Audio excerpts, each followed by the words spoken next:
یہاں پر یہ بات بھی اشارہ ملتا ہے کہ انسان کی جو فضیلت ہے وہ اس کے علم کی وجہ سے۔ قرآن کریم کے اندر ارشاد ہوتا ہے قُلْ هَلْ يَسْتَوِي الَّذِينَ يَعْلَمُونَ وَالَّذِينَ لَا يَعْلَمُونَ، اے حبیب آپ فرما دیجئے کیا جاننے والے اور نہ جاننے والے برابر ہیں؟ یعنی کہ جاننے والے اور نہ جاننے والے برابر نہیں ہوتے، علم والوں کا درجہ ہمیشہ بڑا ہوتا ہے۔ تو اللہ رب العزت نے انسان کو جو عزت اور بزرگی اور شرافت عطا فرمائی ہے وہ نالج کی وجہ سے اور علم کی وجہ سے عطا فرمائی ہے۔ تو اس لیے ضرورت اس امر کی ہے کہ ہم علم کو سیکھیں۔ نبی مکرم صلی اللہ علیہ وسلم فرماتے ہیں، ابن ماجہ کی حدیث ہے، حضور علیہ السلام فرماتے ہیں کہ تمہارا اس حال میں صبح کرنا کہ تم قرآن کی کوئی ایک آیت سیکھتے ہو تمہارے 100 نفل پڑھنے سے زیادہ بہتر، اور فرمایا اگر تم قرآن کا پورا کوئی باب سیکھتے ہو اپنی صبح تو فرمایا یہ تمہارا 1000 نوافل پڑھنے سے بہتر ہے۔ تو فرشتے جو ہیں وہ عبادت کرتے ہیں، اور حضرت آدم علیہ السلام کی عبادت کے ساتھ ساتھ یہاں جو فضیلت بیان کی گئی وہ بیان کی گئی علم کی۔ پتہ چلا عبادت پر جو فضیلت ہے وہ علم کو فضیلت حاصل ہے، اسی وجہ سے عابد پر فضیلت عالم کو حاصل ہے کہ عالم جب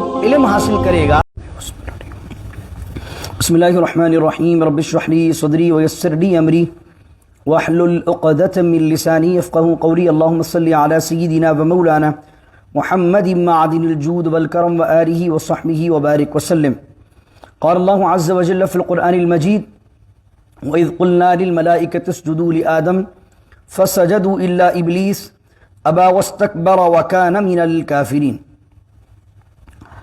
یہاں پر ان آیت کے اندر جس طریقے سے ہم نے کل سنا تھا حضرت آدم علیہ السلام کا اور فرشتوں کے درمیان مکالمہ ہوا، اور اللہ رب العزت نے آدم علیہ السلام کو تمام علوم عطا فرمائے، اور فرشتوں سے پھر وہ باتیں پوچھی فرشتے نہ بتا سکے، اور آپ نے اس معاملے سے اللہ رب العزت نے حضرت آدم علیہ السلام کی اس فضیلت کو ثابت کیا۔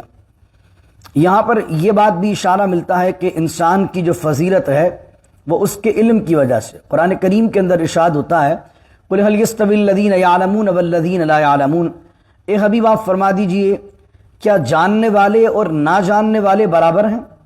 یعنی کہ جاننے والے اور نہ جاننے والے برابر نہیں ہوتے، علم والوں کا درجہ ہمیشہ بڑا ہوتا ہے۔ تو اللہ رب العزت نے انسان کو جو عزت اور بزرگی اور شرافت عطا فرمائی ہے وہ نالج کی وجہ سے اور علم کی وجہ سے عطا فرمائی۔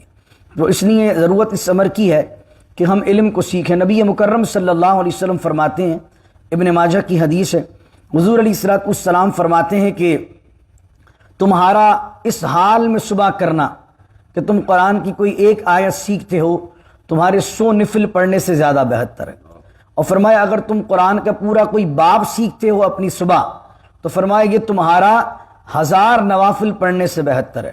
تو فرشتے جو ہیں وہ عبادت کرتے ہیں، اور حضرت آدم علیہ السلام کی عبادت کے ساتھ ساتھ یہاں جو فضیلت بیان کی گئی وہ بیان کی گئی علم کی۔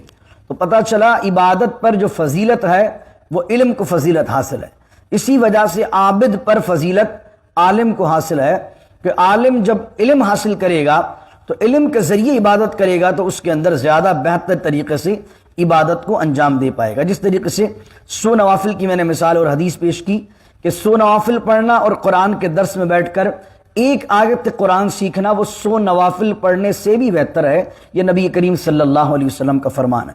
آیت نمبر 34 کے اندر ایک اور واقعے کا ذکر ہے، فرمایا وَإِذْ قُلْنَا، اور یاد کرو کہ جب ہم نے للملائکتی ملائکہ سے کہا اسجدوا لآدم، آدم کو سجدہ کرو، فسجدوا الا ابلیس، تو سارے ملائکہ نے سجدہ کیا الا مگر ابلیس نے سجدہ نہیں کیا۔ ابلیس کہتے ہیں نا امید شخص کو، جو بہت مایوس کن شخص اس کو کہتے ہیں ابلیس، اس کی لٹرلی میننگ ہے ابلیس، کیونکہ اللہ کی رحمت سے مکمل طور پر مایوس ہے اس وجہ سے اس کو ابلیس کہتے ہیں۔ اصل نام اس کا ہے عزازیل، عزازیل اس کا اوریجنل نام، لیکن شیطان بھی اس کو کہتے ہیں، اور اس کے علاوہ ابلیس بھی اسے کہا جاتا ہے۔ تو فرمایا سب نے سجدہ کیا اور شیطان نے، ابلیس نے سجدہ نہیں کیا۔ اس نے کیا کیا؟ ابا واستکبر وکان من الکافرین۔ ابا کا معنی ہوتا ہے سختی سے انکار کر دینا۔ اس نے کیا کیا کہ سجدہ کرنے سے انکار کر دیا، واستکبر اور تکبر کیا، اور وکان من الکافرین اور کافروں میں سے ہو گیا، یا ترجمہ ہوگا کافروں میں سے تھا۔ یہاں پر یہ بات ذہن نشین رکھ لیجئے کہ ہم نے ابھی پہلے پارے کا آغاز کیا ہے، اور میں بار بار یہ بات دہراتا ہوں کہ نزول کے اعتبار سے سورہ بقرہ مدنی صورت ہے، یعنی کہ مکے کے اندر یہ نازل نہیں ہوئی، مکے کے اندر 10-12 سال گزرے ہیں، حضور مدینے آئے ہیں تو پہلی صورت یہ نازل ہوئی۔ تو اس واقعے کا قرآن کریم میں 7 مرتبہ ذکر ہے۔ حضرت آدم علیہ السلام کے سجدے کا جو تذکرہ ہے اور فرشتوں کو حکم دیا گیا، شیطان نے منع کیا، یہ قرآن کریم میں 7 مرتبہ بیان کیا گیا۔ 6 مرتبہ یہ مکے کی زندگی میں بیان ہوا، حضور علیہ السلام جب مکے میں رہا کرتے تھے، اور 7ویں مرتبہ جو نازل ہوا ہے مدینے کے اندر وہ سورہ بقرہ میں نازل ہوا ہے۔ تو ترتیب کے اعتبار سے تو یہ پہلا ذکر آ رہا ہے، لیکن نزول کے اعتبار سے یہ 7ویں نمبر کی ہم بات پڑھ رہے ہیں۔ تو اس نے تکبر کس طرح کیا؟ وہ 6 مرتبہ جہاں پر تفصیلاً یہ واقعے کو ذکر کیا گیا وہاں بیان ہو گیا۔ وہاں پر اس کو جب کہا گیا سجدہ کرو تو وہ کہنے لگا قال انا خیر من، اس کا جملہ کیا تھا، اس کا تکبر کیا تھا؟ قال انا خیر من، میں اس سے بہتر ہوں، میں اس سے یعنی آدم علیہ السلام سے افضل و اعلیٰ ہوں۔ اور اس نے دلیل یہ دی کہ خلقتنی من نار وخلقتہ من طین، دلیل اس نے دی شیطان نے کہ حضرت آدم علیہ السلام جو ہے وہ مٹی سے بنے ہیں، طین سے بنے ہیں، اور میں جو بنا ہوں وہ آگ سے بنا ہوں، تو اس لیے قال انا خیر من، تو اس نے تکبر کیا اور انکار کیا۔ وکان من الکافرین، کانا جو ہے نا وہ 2 معنی میں استعمال ہوتا ہے۔ کانا کا ایک مطلب ہوتا ہے ہو جانا، گیٹ کے معنی میں استعمال ہوتا ہے، اور کانا کا ایک مقصد ماضی یعنی پاسٹ کے معنی میں استعمال ہوتا ہے، تھا۔ تو اگر پاسٹ کا مطلب لیں گے تو کہا وکان من الکافرین، وہ کافروں میں سے تھا، یعنی اللہ رب العزت اس کے اندر کی بات کو جانتا تھا کہ اس کے دل کے اندر کچھ گراوٹ ہے، کچھ بغض ہے، کچھ اناد ہے۔ ظاہری طور پر اس نے عبادت کا چولا پہنا ہوا تھا، تو اللہ رب العزت نے فرمایا وہ پہلے ہی کافروں میں سے تھا، یہ تو ظاہری عبادت کا چولا اس نے چڑھایا ہوا تھا۔ تو بعض اوقات اللہ رب العزت کسی کے چولوں کو اتار کر پھینک دیتا ہے اور شیطان کی طرح اس کو ظاہر کر دیتا ہے۔ وَكَانَ مِنَ الْكَافِرِينَ، اور اگر یہ ترجمہ کرے کانا کا معنی ہونے کے معنی میں تو مطلب یہ ہوگا کہ اس نے انکار کیا اور تکبر کیا، اور وَكَانَ مِنَ الْكَافِرِينَ، اور وہ کافروں میں سے ہو گیا۔ یہاں پر سجدہ کرنے کا حکم دیا گیا تو کیوں دیا گیا؟ یہاں 2 معنی علماء نے لکھے۔ فرمایا اس لیے کہ پہلے جو اس سے پہلی آیت ہے اس میں بتا دیا گیا کہ انسان کو زمین میں کیا بنانا ہے؟ خلیفہ۔ جب خلیفہ بنانا ہے تو یقیناً رعایا کو اس خلیفہ کی اطاعت کرنی ہے۔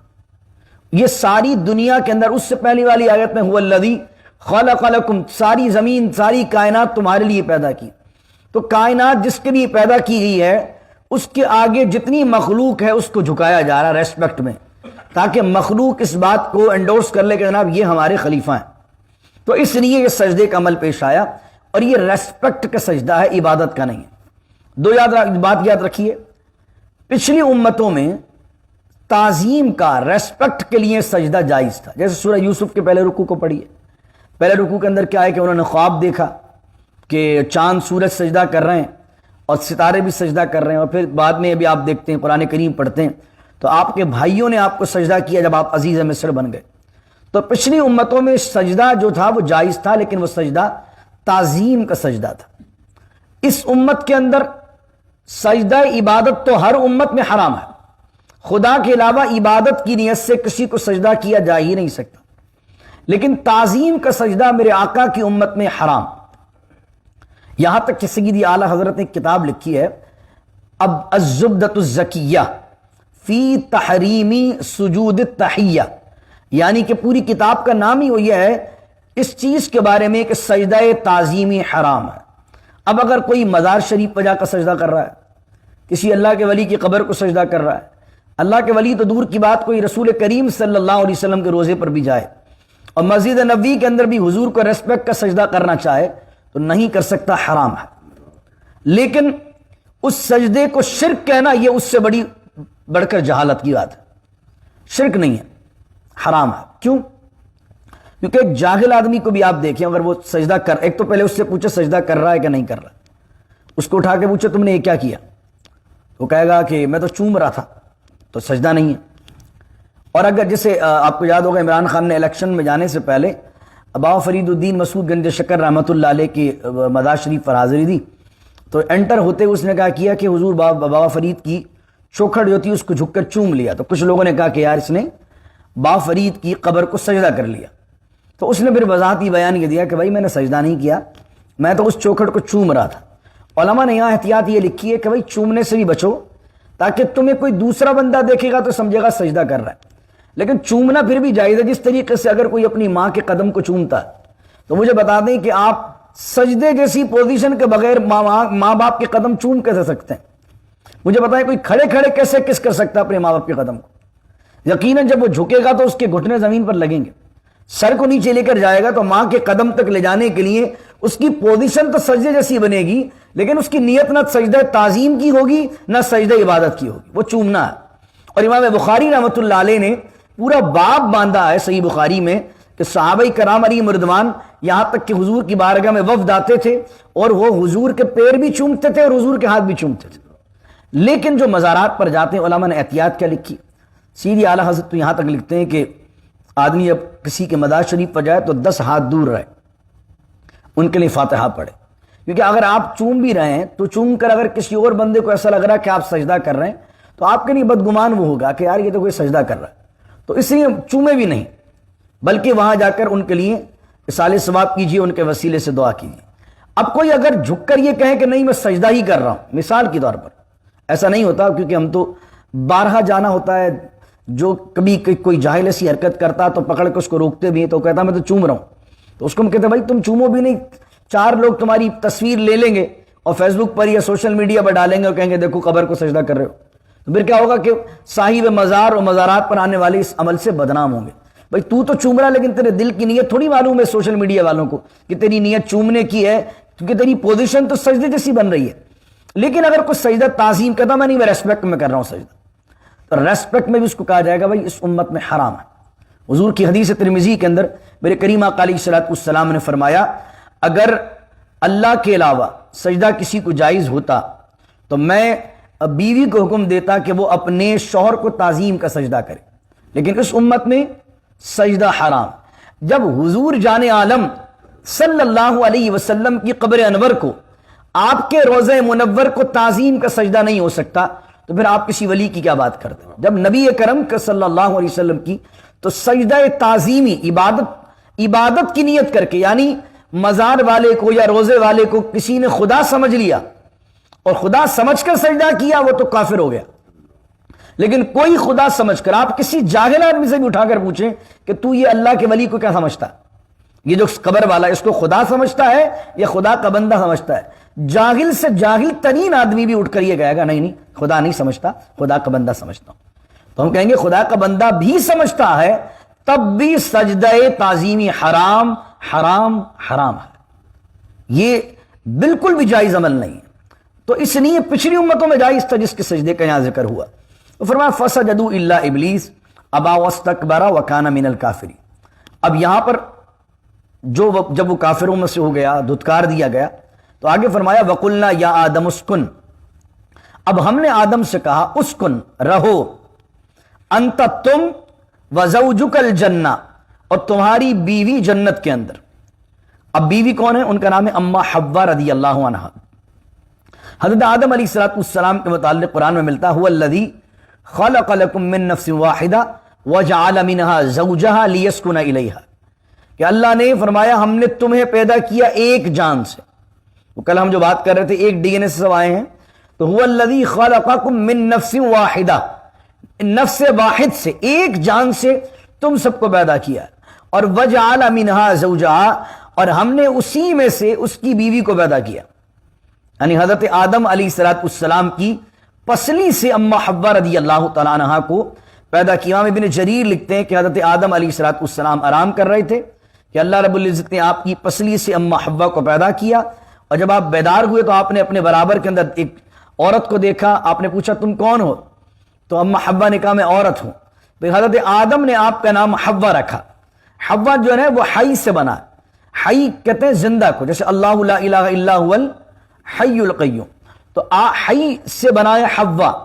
تو فرشتے نے پوچھا کہ آپ نے ان کا نام حوا کیوں رکھا ہے؟ تو فرمایا کیونکہ یہ زندہ آدمی کی پسلی سے پیدا کی گئی ہیں, اس لیے میں نے ان کا نام حوا رکھا ہے. اللہ اکبر. تو آدم علیہ السلام کے لیے اما حوا کو پیدا کیا گیا.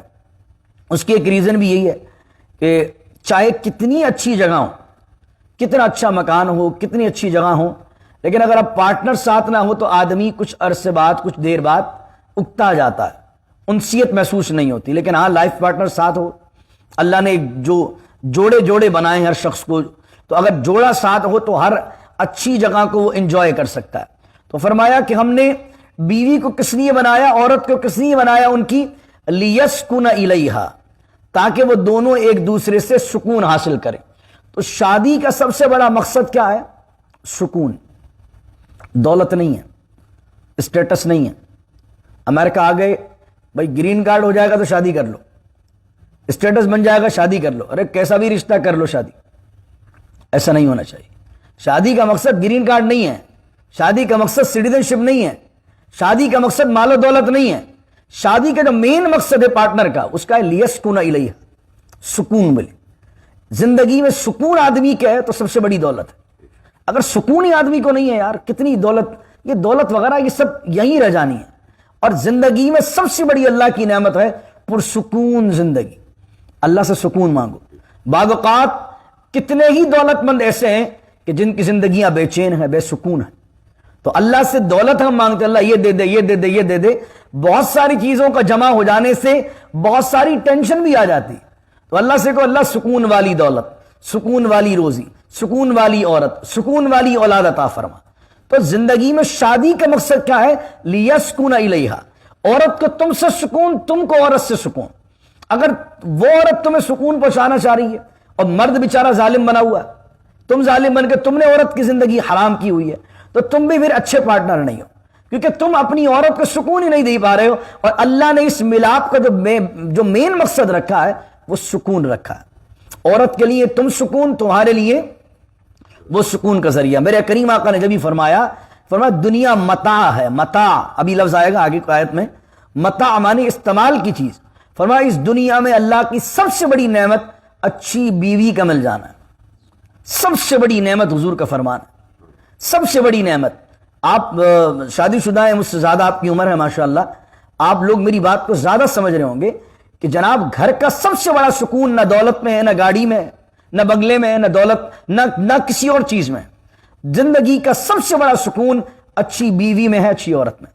حضور علیہ الصلوۃ والسلام کو دوسری طرف فرمان، یہ پچھلی والی روایت میں نے پیش کی، حضور علیہ الصلوۃ والسلام نے فرمایا اپنی عورتوں کو نرمی کے ساتھ ڈیل کرو، نرمی کے ساتھ ڈیل کرو، نرمی کے ساتھ ڈیل کرو، کیونکہ وہ ٹیڑھی پسلی سے پیدا ہوئی ہے اور تم اس کو سیدھے کرنے میں رہو گے تو اس کو توڑ دو گے، اور اس کا توڑنا طلاق ہے۔ یعنی وہ ٹیڑھی پسلی سے پیدا ہوئی ہے تو کبھی کبھی کچھ خامی ہو بھی جائے گی، کبھی کوئی مسئلہ ہو بھی جائے گا، تو اس کو درگزر کرو۔ عورتوں کے معاملے میں نبی کریم صلی اللہ علیہ وسلم نے فرمایا میں تمہیں بھلائی کی وصیت کرتا ہوں۔ دوسری مرتبہ میرے آقا نے فرمایا تم میں سے بہترین شخص وہ ہے جو اپنے گھر والوں کے ساتھ اچھا ہے، اور تم میں سے بہترین شخص میں ہوں کہ میں اپنے گھر والوں کے ساتھ اچھا ہوں۔ تو اس لیے میرے دوستوں اپنے گھر والوں کے ساتھ، اپنی بیویوں کے ساتھ اچھے رہو۔ جو مجھے پاکستان سے، انڈیا وغیرہ سے دیکھ رہے ہیں اس وقت، وہ تو میری بات سمجھ رہے ہوں گے، لیکن یہاں امریکہ میں تھوڑا الٹا حساب کتاب ہے۔ یہاں عورتوں کو سمجھانے کی ضرورت ہے کہ مردوں پر رحم کریں۔ اللہ اکبر، کیونکہ امریکہ کے معاشرے کے اندر یہاں بیچارے مرد کم ظالم ہیں، عورتیں زیادہ ظالم۔ اللہ اکبر۔ تو یہاں کا جو معاملہ ہے، تو یہاں ہم اپنی بہنوں سے، یہاں والی بہنوں سے کہیں گے کہ یہاں خدا را مردوں پر رحم کرو۔ اللہ اکبر۔ تو اس لیے اور جو پاکستان میں ہیں مرد حضرات ہمارے، ان سے ہم کہیں گے کہ بھائی تم جو ہے وہ عورتوں پر رحم کرو۔ تو الگ الگ، کیونکہ یہاں کے لاز آپ کو معلوم ہے۔ اللہ اکبر۔ تو اللہ رب العزت دونوں کو جو ہے ایک دوسرے کو شر پہنچانے سے بچائے۔ یہ خوبصورت زندگی ہے اگر دونوں ایک دوسرے سے ذہنیت مل رہی ہے۔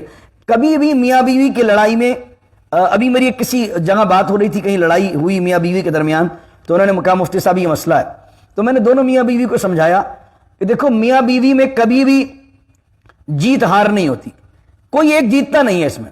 یہ اللہ نے وہ بانڈنگ کا رشتہ بنایا ہے کہ اس میں کمپٹیشن نہیں ہے۔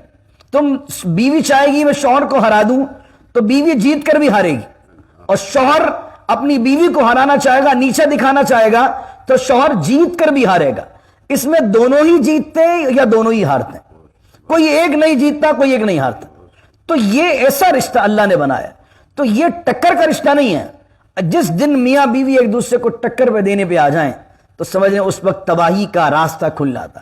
تو اس لیے اللہ نے یہاں پر بیان کیا کیوں بنایا حضرت اماں حوا کو حضرت آدم کے لیے، اس لیے کہ تم جو ہے وہ سکون سے رہو، ایک دوسرے سے سکون حاصل کرو. پھر یہاں پر فرمایا انت وزوجک الجنہ، اور تم سکون سے رہو، جنت میں دونوں گھومو، اکیلے اکیلے نہیں گھومو بلکہ اماں حوا کو لے کر گھومو. تو یہاں بھی اشارہ ہے کہ جناب آپ اپنی بیویوں کے ساتھ خیر والا معاملہ کریں، انہیں شریعت کی حدود میں گھمائیں پھرائیں، اچھا کھلائیں، اچھی ایک لائف ان کو دیں. اللہ اکبر. وَكُلَا مِنْهَا رَغَدًا، اور تم دونوں کھاؤ اس جنت میں سے رغدن با فراغت. رغدن کا معنی ہوتا ہے با فراغت، عیش و عشرت سے. حیث شئتم، تمہارا جو دل چاہے تم دونوں جنت میں گھومو پھرو اور جنت میں پھر کر تم کھاؤ پیو. ولا تقربا، لیکن تم دونوں قریب نہ جانا ہذہ الشجرۃ، ہذہ معنی اس کے، شجرۃ معنی درخت کے، اس درخت کے قریب بھی مت جانا. فتکونا من الظالمین، اگر تم قریب گئے اس درخت کے پاس تو تم ظلم کرنے والوں میں سے ہو جاؤ گے. اب یہ جو شجر آتا ہے، جمہور مفسرین کہتے ہیں کہ اس شجرہ سے جو مراد ہے وہ شجرہ سے مراد ایک پرٹیکولر درخت ہے، لیکن غلام محمد پرویز نے یہاں پر بھی کچھ نہ کچھ اپنی ایک جو ہے وہ پک ڈالی، آپ پک کہہ دیں اس کو، اور کہ بھائی شجرہ سے مراد جو ہے نا ایک معنی یہ بھی نکلتا ہے لڑائی. تو اللہ نے یہاں پر یہ بات بیان کرنا چاہیے کہ تم شیطان اور آپس کے اندر نہ جھگڑنا. ولا تقربا ہذہ الشجرۃ، شجرہ کا ایک معنی آپس میں لڑائی جھگڑا بھی ہے. تو حضرت آدم علیہ السلام کا جھگڑا، اختلاف شیطان سے جنت میں ہو گیا، اس لیے انہیں جنت سے نکال دیا گیا. حالانکہ حضرت آدم علیہ السلام کا تو کوئی اختلاف جنت کے اندر، قرآن بیان کر رہا ہے کوئی اختلاف نہیں ہوا شیطان کے ساتھ. تو اس نے یہاں شجرہ سے درخت مراد نہیں لیا غلام پرویز نے، بلکہ اس سے مراد کیا لی ہے، اس سے مراد اختلاف لیا ہے، جھگڑا مراد لیا. اسی طریقے سے معتزلہ ایک گروپ گزرا، میں نے جن کے بارے میں کہا تھا، ایک بہت بڑا گروپ گزرا جن کے بہت سارے نظریات گمراہ کن تھے، انہوں نے بھی، اور اس دور کے اندر جاوید احمد غامدی نے بھی اس شجرہ سے جو مراد لیا ہے، اس نے کہا کہ اس سے کوئی درخت مراد نہیں ہے بلکہ شجرہ تناسل ہے، اور ایک مجازی معنی مراد لیا. حالانکہ یہاں پر جاوید احمد غامدی کے خود کے استاد جن کا نام ہے شیخ امین حسن اصلاحی، ان کی جو تفسیر تدبر القرآن، اس تدبر القرآن میں احمد غامدی کے استاد نے خود یہ بات لکھی ہے، امین حسن اصلاحی صاحب نے، کہ الشجرہ پر الف لام آ گیا تو اس سے مراد کوئی پرٹیکولر درخت ہے. یہ ایسا نہیں ہے درخت کہہ کر اللہ کی کچھ اور مراد ہے، بلکہ جس کو درخت کہتے ہیں باقاعدہ وہی ایک درخت ہے. اب درخت کون سا ہے؟ کوئی کہتے ہیں گندم کا درخت تھا، آپ نے بچپن سے سنا ہوگا وہ گندم کا درخت تھا، یہ ہم نے بچپن سے سنی ہوتی بات. قرآن میں اور کسی صحیح حدیث میں کسی درخت کا ذکر نہیں ہے کہ وہ کون سا درخت تھا. تابعین کے کچھ اقوال ملتے ہیں، کچھ اصحاب کے اقوال منسوب ہیں. کوئی کہتا ہے کہ انجیر کا درخت تھا، کوئی کہتا ہے جناب یہ جو درخت تھا وہ گندم کا درخت تھا. لیکن قرآن کریم نے صرف شجرہ کہا ہے، کہیں نہیں کہا کہ گندم کا درخت تھا یا انجیر کا درخت تھا، بس درخت تھا. اچھا یہاں پر اللہ رب العزت نے یہ عمل کیوں کروایا؟ ایک ریزن ملتا ہے کہ اللہ نے منع کیا اس درخت کے پاس نہ جانا، پھر شیطان نے ورگلایا، ایسی وجہ کیا بنی؟ انہوں نے کہا اس کو اس آسان مثال سے یوں سمجھیے کہ ایک آدمی CSS آفیسر بن جاتا ہے، ایگزام پاس کر لیتا. تو ایگزام تو حضرت آدم نے پاس کر لیا، فرشتوں نے جواب نہیں دیا، آپ نے جواب دے دیا. اس کے بعد اس کو 3 سے 4 مہینے 10 مہینے کی ٹریننگ پر رکھا جاتا ہے، جس میں اس کو بتایا جاتا ہے کہ کیا کیا چیلنجز تم پر آئیں گے. تو حضرت آدم کو تو بھیجا ہی اس لیے تھا کہ اللہ کیا چاہتا تھا کہ اللہ اپنا خلیفہ زمین میں بنانا چاہتا تھا. کچھ لوگ کہتے ہیں، جیسے ابھی اس دن الطاف بھائی بھی بات کر رہے تھے، میں نے پچھلے سال رمضان میں ایک لیکچر ریکارڈ کیا تھا حضرت آدم کی دعا پر. کچھ لوگ شاعری میں اور کچھ لوگ بے باکی میں کہتے ہیں کہ حضرت آدم اگر غلطی نہ کرتے معاذ اللہ تو جنت سے نکالے نہ جاتے، اور ہمارے بابا نے غلطی کی تو ہم جنت سے نکال دیے، استغفر اللہ. حالانکہ جو آیت ہم نے پڑھی ہے آیت نمبر 30، اس میں اللہ نے فرشتوں سے کیا کہا تھا؟ جاعل فی الارض خلیفہ، میں زمین میں اپنا خلیفہ بنانے والا. تو حضرت آدم کو پیدا کرنے کا مقصد تو زمین میں ہی بھیجنا تھا، زمین میں ہی خلیفہ بنانا تھا. انہیں ہمیشہ کے لیے جنت میں نہیں رکھنا تھا، بلکہ اللہ نے ان سے انسانیت کی نسل کو آگے بڑھانا تھا. تو یہ کہنا کہ معاذ اللہ ان سے غلطی نہیں ہوتی تو ہم جنت میں رہتے اور جنت سے نکالے نہ جاتے، ایک فضول بات ہے، ایک گمراہ بات ہے جس کا کوئی نہ سر ہے نہ پیر ہے. تو یہاں پر میں بات عرض کر رہا ہوں کہ حضرت آدم علیہ السلام کے ساتھ جنت میں کچھ عرصے رکھ کر اور یہ شیطان والا معاملہ کیوں کروایا اللہ نے؟ تو اس کی ریزن علماء نے بڑی خوبصورت لکھی. فرمایا جس طریقے سے کوئی CSS آفیسر ہوتا ہے وہ پہلے ایگزام پاس کر لیتا ہے، اس کے بعد اسے سول سروس کی 10 مہینے 1 سال تک ٹریننگ دی جاتی ہے، جس کے اندر اسے بتایا جاتا ہے کہ اسے کیا کیا چیلنجز آئیں گے اور دنیا میں اسے کس طریقے سے یا سروس میں اسے کس طرح اپنی خدمات انجام دینی ہے. تو حضرت آدم علیہ السلام کو خلیفہ بنایا، علمی فضیلت ثابت کی گئی. اس کے بعد جناب والا ساری مخلوق کو اور سارے لوگوں کو جو ہے وہ سجدے کا حکم دیا گیا، فرشتوں کو سجدے کا حکم دیا گیا. اور اس کے بعد حضرت آدم کو جو ہے وہ ٹریننگ کروائی گئی کہ کس طریقے سے شیطان آپ کو دنیا میں آپ کو اور آپ کی اولاد کو ورگلائے گا. تو اب اس کی ٹریننگ ہو رہی ہے. حضرت آدم علیہ السلام کو کہا گیا اب یہ نہیں کرنا. جب اللہ نے منع کر دیا کہ یہ نہیں کرنا تو اب احکامات شروع ہو گئے. پہلے کوئی حکم نہیں تھا، جو چاہو کھاؤ پیو. اب حکم شروع ہو گیا یہ کہ کرنا ہے، یہ نہیں کرنا ہے. تو اب جو چیز نہیں کرنی ہے، اب تمہاری اولاد کو اور تمہیں شیطان کس طریقے سے ورگلائے گا کہ جو میں نے منع کیا ہوگا وہ کس طریقے سے کروائے گا، اس کی ٹریننگ آپ کی ہم کروائیں گے تاکہ آپ کی اولاد جب آپ کے واقعے کو پڑھے گی تو اسے بھی معلوم ہوگا کہ کس طریقے سے شیطان بہلا پسلا کے اس طریقے سے ورگلاتا ہے. تو یہ ٹریننگ سیشن ہے حضرت آدم علیہ السلام کا دنیا میں بھیجے جانے سے پہلے. اللہ اکبر. اور پھر حضرت آدم علیہ السلام کو منع کر دیا گیا. اب ہوا کیا؟ حضرت آدم علیہ السلام نے شیطان آیا. اب سورۃ الاعراف میں اس کا پورا ذکر ہے. میں نے کہا نا یہ 7ویں مرتبہ بیان ہو رہا ہے، لگ تو آپ کو رہا پہلی دفعہ لیکن 7ویں مرتبہ آیا. فوسوس لهما الشیطان ليبدي لهما ما وري عنهما من سوآتهما وقال ما نهاكما ربكما عن هذه الشجرة إلا أن تكونا ملكين أو تكونا من الخالدين. وہاں پر پوری آیت موجود ہے. آیا اور اس نے کہا کہ حضرت بات یہ ہے کہ یہ جو درخت کا پھل ہے نا، یہ اگر آپ کھا لیں گے تو آپ کے اس کھانے کی وجہ سے آپ لوگ جو ہے نا فرشتے بنا دیے جائیں گے، یا او تکونا من الخالدین، یا جنت میں آپ ہمیشہ رہیں گے. یہ دو باتیں اس نے کی. اور قرآن کہتا ہے وقاسمہما انی لکما لمن الناصحین، اور دونوں کے سامنے اللہ کی قسم بھی کھا لی. اللہ کی قسم کھا کر کہا کہ یہ جو درخت ہے، اس درخت کے کھانے کی وجہ سے آپ کبھی جنت سے نہ نکالے جائیں گے، ہمیشہ رہنے والے بن جائیں گے. اور دوسری بات یہ کہ او تکونا ملکین، ملک مانے ہوتا فرشتہ، یا فرشتے بنا دیے جائیں گے. تو اس نے حضرت آدم کو اللہ کی قسم کھا کر یہ کہا کہ یہ اللہ کی قسم میں کھا رہا ہوں یہ عمل ایسا.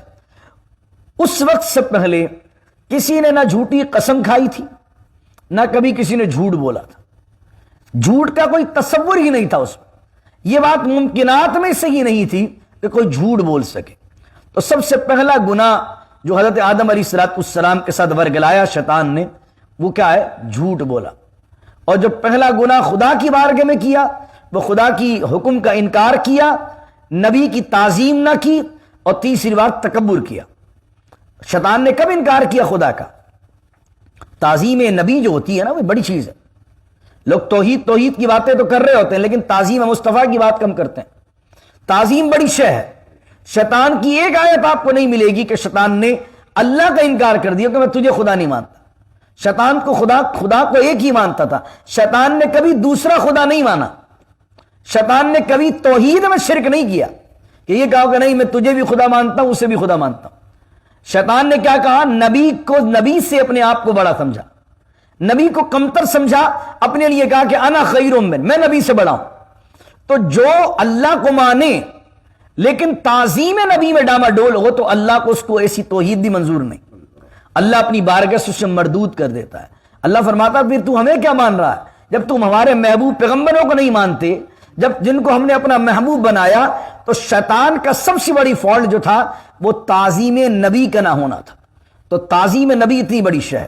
تو میں عرض کر رہا تھا کہ حضرت آدم علیہ السلام کو اس نے قسم کھائی. حضرت آدم علیہ السلام کے بارے میں ہوتا ہے ایسا نہیں تھا کہ انہیں یاد تھا کہ اللہ نے منع کیا.